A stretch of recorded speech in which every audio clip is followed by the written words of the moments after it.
Porque o nosso Histórias de Viagem hoje a gente quer contar uma pequena viagem que a gente fez no interior de Minas mesmo, para uma cidadezinha chamada Serra da Saudade. Serra da Saudade fica a coisa de 1 hora de Martim Campos, que é a cidade onde eu cresci. E eu não sabia da existência dessa cidade até 2, 3 anos atrás. Quando foi que a gente foi? Você lembra? Abril do ano passado. Abril do ano passado? Então, assim, eu fiquei sabendo muito pouco tempo. Era uma cidade muito perto da minha, mas a gente não sabia da existência dela. E Serra da Saudade tem uma série de curiosidades a respeito. Uma delas é que é o menor município do Brasil. Lá tem 776 habitantes pelo último censo. Então, assim, é muito pequeno, cara. É aquela cidadezinha sabe, tipo a cidadezinha do poema do Drummond, sabe? De, tipo, um homem vai devagar, um cachorro vai devagar, um burro vai devagar as janelas olham, sabe? É aquela cidadezinha do poema do Drummond, assim. E aquela igrejinha bem simplesinha. Aquele coreto clássico. O coreto de lá mais bonitinho, né? Muito bonitinho, A cidadezinha inteira é toda bonitinha, né? Tem a estação de trem, que inclusive é por isso que eu tô falando tô linkando as duas, porque em Serra da Saudade começou-se a construir uma série de túneis por onde passaria uma estrada de ferro, que é a estrada de ferro Paracatu, que em tese ligaria Dores a Paracatu, para escoamento de diamante, de gado, enfim, existiu esse processo ao longo do século XX, isso. E acabou não indo para frente, só que eles chegaram a construir os túneis, chegou a instalar trilho, só que aí depois chegou um momento quando o Brasil fez a opção pela malha rodoviária em detrimento da ferroviária, parou de construir, parou de utilizar esses sistemas da região, né, de trem, e as pessoas, não sei se depende muito do lugar, mas tiraram os trilhos, venderam para ferro velho e acabou o sistema ferroviário do Brasil indo por água abaixo e nunca, com raríssimas exceções, né, cara, não foi para frente, infelizmente. E só que lá ficou... Desculpa, vai acontecer, gente, não tem como não. Só que lá ficaram os túneis, né? E acabou virando um ponto turístico, porque é muito bonito, os túneis lá no meio da serra, cortando a montanha, e virou um ponto turístico por vários motivos, um deles por causa de passeio de bicicleta, para você fazer trilha lá. Lá tem várias trilhas na região e a galera gosta de atravessar esses túneis, você atravessa e realmente é um sentimento muito bom você atravessar no gás, correndo na bicicleta. A gente tem então um videozinho que tá lá no Nossa Vida pelo Mundo, no YouTube. Justamente, acho que foi o primeiro vídeo que a gente publicou, inclusive, da travessia dos túneis de bicicleta. Taquei uma GoPro ali na frente da bicicleta e passei pelos 2 túneis no gás mesmo. Não ficou aquele vídeo maravilhoso porque eu não tinha estabilizador, não tinha nada, mas assim, é bacana, dá pra você ver a sensação e como é bonita a região, né? Inclusive, um momento raro para quem quiser viver em cima de uma bicicleta. Esse vídeo tem. Você gosta de bicicleta, nego? Amo. Explica aí. Não. Gente, essa viagem foi muito engraçada, porque tava o Rafael, o Marquinhos, meu irmão, e minha cunhada, a Vi, essa coisa, né, com bike. E a gente começou a andar de bicicleta um tempo atrás, e aí, tipo assim, a gente passou a andar todo fim de semana. E a princípio, a gente andava na região mesmo, só em Martim Campos, e tipo assim, a gente conheceu muita coisa de Martim Campos assim, depois de 35 anos de vida, sabe? Porque tem muita coisa que a gente não rodava ali, não tem o setor de turismo lá não é muito desenvolvido, então a gente nem tinha informação de alguns lugares que são muito interessantes. Então, tipo assim, tem cachoeira pertinho de Martim Campos e a gente não sabia. E aí a gente começou a andar muito e começou a traçar essas rotas, às vezes até um pouco mais distante, para conhecer a região nossa ali de Minas, do Alto São Francisco, um pouco mais distante de Martim Campos, mas ainda assim dentro de um certo alcance nosso ali. Isso, e tentando me convencer a participar de pelo menos um, né? De um desses passeios. E aí, nesse, foi muito engraçado, porque eles fizeram todo um esquema. Chamaram a Mariana, minha melhor amiga, para ir também, para pedalar. A armadilha, a cilada. Para ver se me convencia. E funcionou, né? Funcionou. Mas assim, foi tipo 9 horas da noite do dia anterior, eu lá. Não quero não. Nem... Aí, mas foi. A gente saiu 3 horas da manhã. Isso, a gente saiu 3 horas da manhã porque a gente queria pegar o sol nascendo na Serra da Saudade, que inclusive é muito lindo. A gente fez um videozinho também, curtinho. Muito bacana. E a gente fez esse pedal lá, pedalou um pouquinho. E de lá a gente foi para um outro lugar bem próximo, que a gente também foi pesquisando para traçar a rota, que é São Gotardo. São Gotardo é conhecido como cidade da terra da cebola, lá tem muita plantação de cebola e tal. E assim, eu já passei em São Gotardo várias vezes e eu sequer sabia que existia cachoeira em São Gotardo. Essa informação nunca passou por mim. E cachoeira, tipo, eu sou caçador de cachoeira, eu adoro. Então eu procuro, e não sabia. E aí, de repente, procurando algumas informações a respeito de cachoeiras na nossa região, eu descobri a Cachoeira da Confusão, que fica no município de São Gotardo e que dava pra gente passar aí por dentro na estrada de terra e passar por Serra da Saudade, depois pegava uma estradazinha de terra e acabava de chegar, e pouco antes de chegar em São Gotardo tinha a Cachoeira da Confusão. E aí a gente traçou esse plano, falou, vai para Serra da Saudade, pedala, e de lá a gente pega o carro e segue para a cachoeira, para aproveitar um pouquinho da cachoeira também. O que você achou da cachoeira, falando nisso? Nossa, linda demais.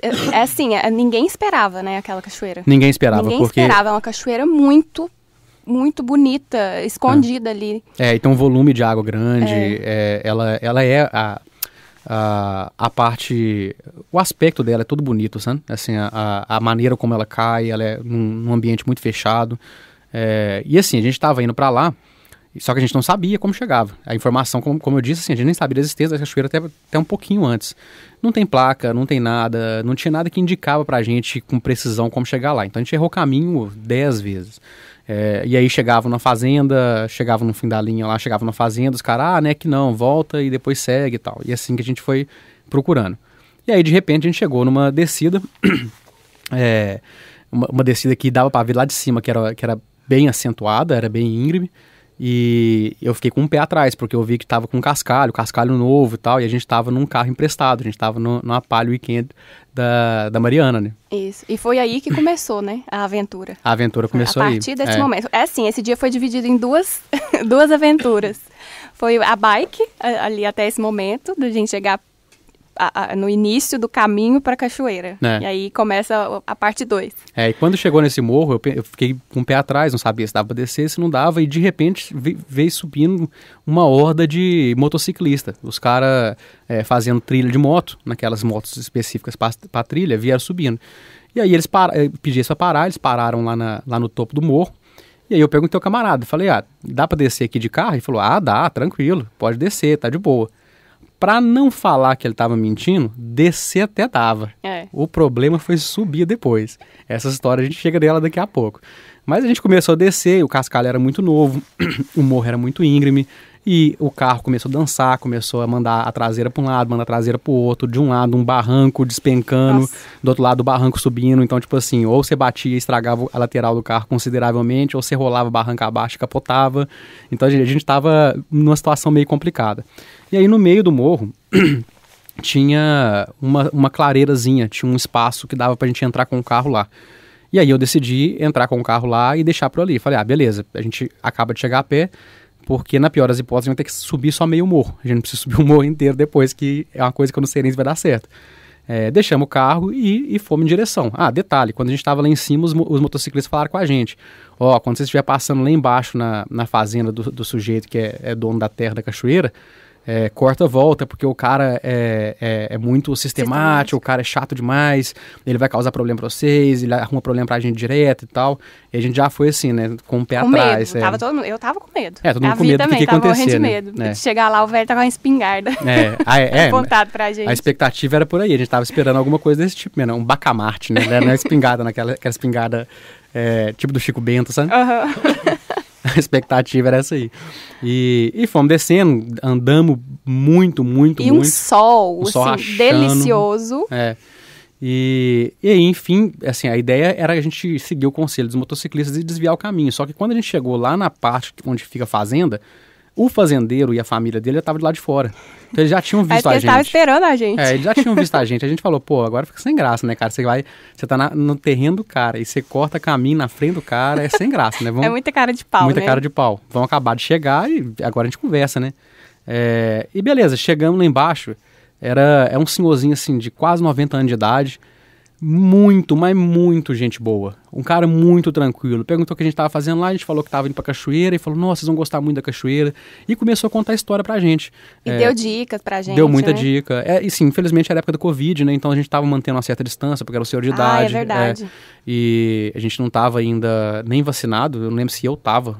Não. Tava não, nem eu tava. Abril, não tava. Eu acho que eu tinha acabado de vacinar, mas ninguém mais tava, né? Eu, porque eu sou policial, tinha vacinado. Mas assim, tava todo mundo com medo, então a gente não queria arriscar esse senhor que era dono do terreno lá. Então a gente manteve uma certa distância, mas mesmo assim foi conversando e o cara, gente finíssima mesmo, contou muita história, falou que a cachoeira, ela recebeu esse nome porque na época que os bandeirantes estavam explorando aquela região ali, eles ficaram perdidos. Começaram a andar pela mata e se perderam lá e acharam, a mata era muito confusa, enfim, e assim recebeu o nome de Cachoeira da Confusão. Linda, linda, uma das melhores cachoeiras que eu já fui. Dentro de Minas Gerais, facilmente top 3 meu. Lógico que Casca d'Anta na Serra da Canastra é número 1. E eu fico meio dividido entre Carrancas e a Cachoeira da Confusão. Tem umas cachoeiras muito interessantes em Carrancas também. Mas enfim, é uma cachoeira muito, muito bacana, que a gente não esperava por isso. Foi uma surpresa muito boa. Mas chega aquela hora que é a hora de voltar, né? A hora de voltar. E aí voltamos caminhando de novo, já pensando, nós vamos ter problema. Chega lá, entramos no carro, vamos tentar fazer a primeira tentativa de subida. Peguei embalo, correndo, o carro subiu, começou a cantar pneu, jogar traseira para um lado, jogar traseira para o outro. Falei, cara, nós vamos bater. Aí larguei. Pensei que o carro ia parar, o carro não parou, era tão íngreme e esse cascalho estava tão novo que o carro parado foi deslizando. Ai, gente, me dá até... Nossa, gente, a sensação volta de agonia. Dá pra uma agonia muito forte mesmo. A gente desesperado pensando, nossa, cara, vai acontecer alguma tragédia aqui, não tem como. E aí tentamos mais umas 2 vezes e quando viu que não estava dando certo, só que a gente quase conseguiu, né, chegou muito perto disso, mas quando viu que não estava dando certo, eu tentei parar o carro no meio do morro. E aí o carro foi deslizando e de repente parou. Só que parou naquela situação assim, ninguém mexe. Todo mundo olhando pro outro falou, ó, não mexe não pro carro não deslizar. Não respira. Mas a gente precisava fazer alguma coisa, não dá pra ficar ali o resto da vida, né? Aí eu falei, ó, vou fazer o seguinte, eu que tô dirigindo, eu fico dentro do carro, e se o carro começar a deslizar, eu me viro aqui, eu tento corrigir, tento fazer alguma coisa pra evitar. E vocês descem do carro e vão pedir ajuda. A gente vai precisar de um trator, alguma coisa pra tirar a gente daqui. E aí desceu todo mundo do carro. A gente procurou no Google Maps, viu foto de satélite para ver se tinha alguma fazenda grande ali que tinha uma probabilidade maior de ter trator. Achou o que parecia ser um galpão enorme e falou, ó, se tem um lugar que tem uma grande probabilidade de ter trator, é nesse aqui. E aí designamos 2 pessoas para ir lá buscar. Quem que foi? Eu e a Mariana. Falamos, ó, vocês 2 vão lá na fazenda lá e tenta arrumar o trator pra gente lá. Pede emprestado, chora, faz o que for necessário lá e arruma esse trator pra gente. Fala que a gente tá preso aqui no morro. Ô, gente, foi uma aventura dentro da aventura, porque foi eu e a Mariana andando perdida, tipo, é aqui? Ah, não, será que é aqui? Ah, não, acho que não. Aí a gente foi indo e chegamos no lugar certo, né? Na hora que a moça viu a gente chegando perto da porteira, ela já virou e falou assim... Atolou o carro? A gente veio a saber que era muito comum isso acontecer. E todo mundo vai lá. Aí ela já olhou e falou, já virou assim pra trás, chamando o marido dela, falando assim, tipo, olha aqui, ó, mais um pra você ajudar, vamos lá. E aí, assim, só que isso levou um tempo enorme, né? Nesse tempo enorme, eu consegui sair do carro sem grandes problemas. O carro ficou parado lá, a gente colocou umas pedras pra calçar ele pra ajudar, pra tentar fazer com que o carro não descesse. Enquanto isso, o Marquinhos, irmão da Isadora, desceu para tentar conseguir ajuda de alguma outra forma. Só que esse senhor, que era dono da fazenda da cachoeira, ele não tinha como ajudar a gente porque estava na parte de baixo do morro. Então, assim, o que ia fazer? Era muito longe também. Mas isso era um problema menor. A gente demorou muito para chegar lá até o carro. Sim, mas o que eu quero dizer é que mesmo que ele tivesse um trator lá embaixo, não dava para fazer nada, porque não tinha como ele dar a volta com o trator. Ele ia ter que, porque a estrada é muito estreita, o trator ia empurrar a gente, não tem como. Então, tipo, tinha que ser um trator para puxar a gente, né?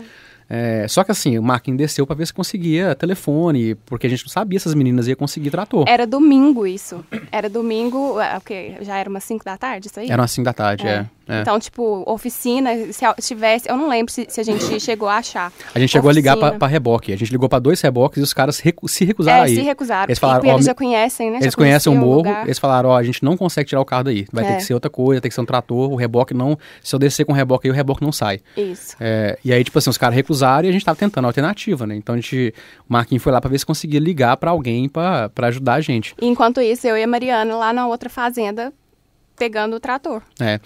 Mas antes de chegar na fazenda desse senhor que a gente mencionou, o Marquinhos encontrou um cara no meio do caminho. E aí esse cara era de uma outra fazenda lá, ele era caseiro nessa fazenda, e o Marquinhos contou pra ele a situação. E ele falou, deixa eu ir lá ver.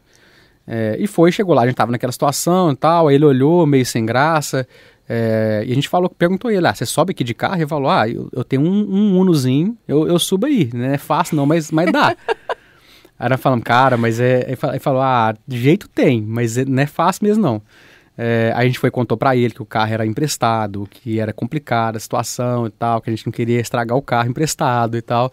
Foi conversando e falou, mesmo, né? E a gente foi lá esperando, batendo papo, mas as meninas não apareciam de jeito nenhum, cara. O tempo foi passando, e a gente tava assim, velho, a gente não sabe nem se elas vão conseguir trator, daqui a pouco anoitece, cara, a gente tem que fazer alguma coisa. E o cara virou pra gente, depois de muito tempo lá parado, conversando lá, batendo papo, e falou, se vocês não me culpar por nenhum dano, eu tento tirar o carro daqui pra vocês. Aí a gente olhou e falou, velho, já tá no prejuízo, já não tem o que fazer, tenta aí, ué. E aí o cara pegou... para dar tração no carro, um tinha que ficar sentado no capô, e aí um ficava sentado no capô e o cara ia no gás, subindo com a pessoa sentado, não, né, deitado, abraçado com o carro para não cair, né. E o cara desceu com o carro, deixou o carro escorregar até no final do morro, pegou embalo e aquilo, cascalho voando para tudo quanto é lado, o carro deslizando e pneu cantando, e a pessoa, o Marquinhos que tava segurando na frente do carro, balançando para um lado pro outro, todo mundo desesperado, morrendo de medo, foi andando, e quando tava naquele momento que você acha, agora não vai, cara, não vai voltar o morro inteiro, e aí o carro pegou uma traçãozinha e foi.